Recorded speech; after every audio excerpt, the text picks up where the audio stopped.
બીજું સ્વાગત ફિશ નથી, ચિંતા નહીં કરતા. પણ એક બે ત્રણ વસ્તુ ખાસ તો તમે બધા જ સાક્ષી છો અથવા ખ્યાલ છે જ કે માલદેવ સાહેબ કલા ગુરુજી સાથે 4 વર્ષથી સંકળાયેલા છે અને આજે અમારું સદભાગ્ય છે કે અમને લાવો મળ્યો છે કે એમના પુસ્તકના વિમોચન પ્રસંગે અમને એઝ એ હોસ્ટ કયો કે સહયોગી કયો એને અમને એવો લાવો પ્રદાન કર્યો છે કે ભાઈ કલા ગુરુજી બી મારી સાથે હોવું જ જોઈએ. તો અમારી પણ ફરજ છે અને અમારા બધા જ સહયોગીની બી ઈચ્છા કે એમનું બી અમૃતભાઈ માલદેવનું આપણે સન્માન કરીએ. આપણે સન્માન કરીએ એની પહેલાં જસ્ટ 2-3 વાતો, કારણ કે પુસ્તક વિશે તો વાત થઈ પણ મારા ખ્યાલથી માલદેવ સાહેબના જીવન વિશે તો બહુ લાંબુ થશે, પણ જે મારા એક 2-3 વસ્તુ ખાસ મારે કહેવી હતી કે લાસ્ટ 10 વર્ષથી આજે મને એ હર્ષ છે કે આજે હું આ પદ પર છું એ માલદેવ સાહેબના જ પ્રયત્નો છે.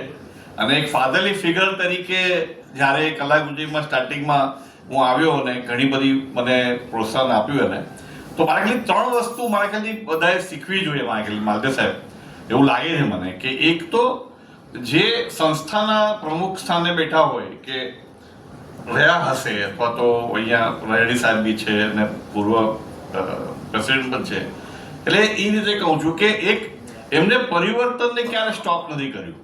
આઈ થિંક એ બહુ મોટો ગુણ છે, કારણ કે લગભગ આપણે બધાની સંસ્થામાં જૂના પ્રેસિડેન્ટ જૂના એ ચાલતું હોય છે કે પરિવર્તન થોડું રેઝિસ્ટન્સ આપણે ઘણું હોય છે.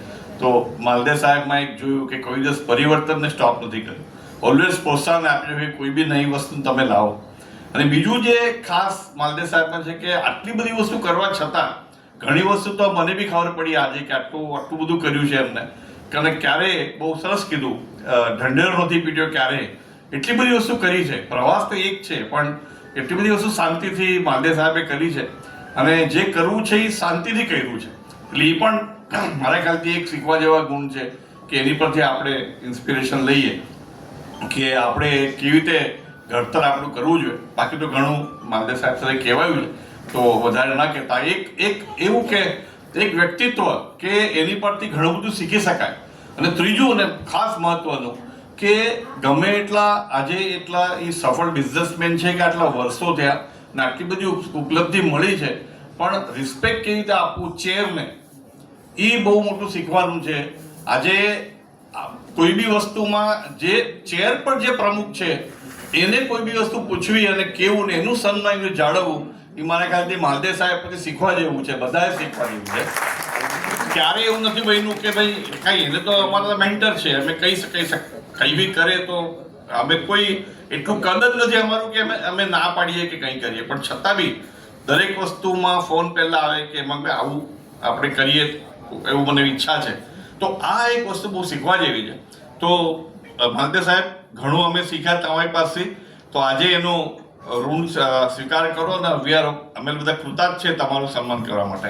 અને સન્માન કરવા માટે હું અમારા વાઇસ પ્રેસિડેન્ટ નરેશભાઈ અને પ્રણવભાઈને વિનંતી કરું કે સ્ટેજ પર આવે અને બાકીના બધા મેમ્બર છે એ ચિંતા નહીં કરતા, આપણે પછી કારણ કે ત્યારે બધા આવશે નહીં અહીંયા, આપણે કાર્યક્રમ પછી બધા જ આપણે કમિટીના સભ્યો અને બીજા સભ્યો આપણે સન્માન કરશું માલદેવ સાહેબ.